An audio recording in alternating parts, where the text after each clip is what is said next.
के ऊपर की काम करेगी? एक्चुअली मैं बोलना चाहूँगा कि बीजेपी जो है ना एक सुपर लीडरशिप में है।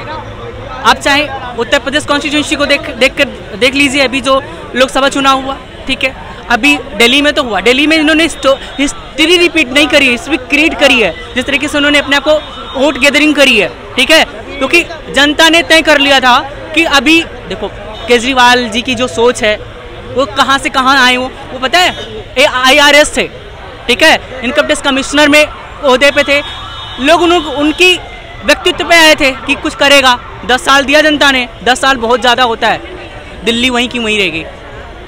उनकी मानसिकता में नहीं कहता उनकी मानसिकता खराब है, वो कोशिश कर रहे थे लेकिन नहीं कर पाए।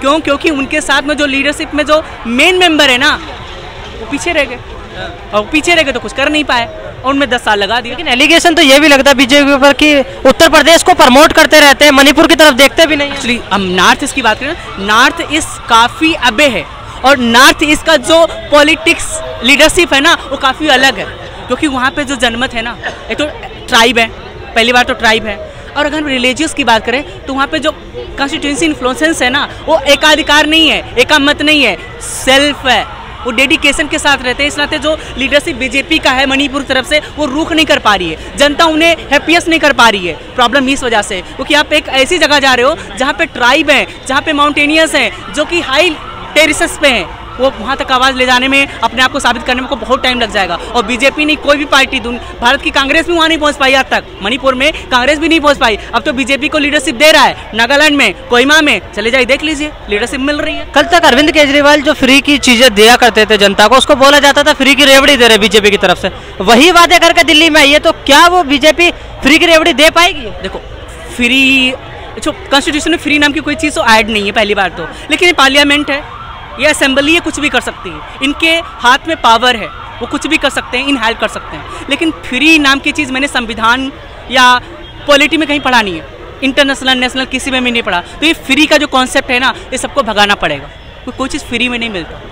अच्छा, कुछ चीज़ें फ्री में हैं जो चीज़ें दी जाती, जैसे कि फ्री किसके लिए लागू होती है? उन पर्सन के लिए लागू होती है जो उसके हकदार हैं, जिनके पास घर नहीं है, बेघर हैं, ट्राइब हैं, आदिवासी जनजाति हैं, जो आज भी जंगलों में भटक रहे हैं, उनके पास ना तो शिक्षा, ना हॉस्पिटल, ना रोजगार, ना सड़कें नहीं पहुंच पाई हैं। 15 करोड़ आबादी आपके भारत में, आप सर्वे करा लीजिएगा, 15 करोड़ आबादी आज भी जंगलों में निवास करती है। वो आपके भारत के दिल्ली जैसे बड़े कैपिटल को टच ही नहीं कर पाए, वो पहुंच ही नहीं पाए, उनके बारे में कौन सोचेगा?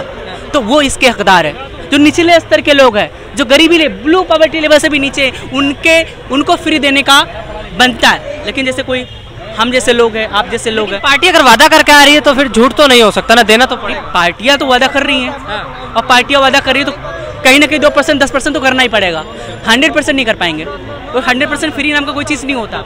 बिल्कुल भैया, दिल्ली में बीजेपी जीत गई है, क्या लगता है आपके हिसाब से कौन होना चाहिए?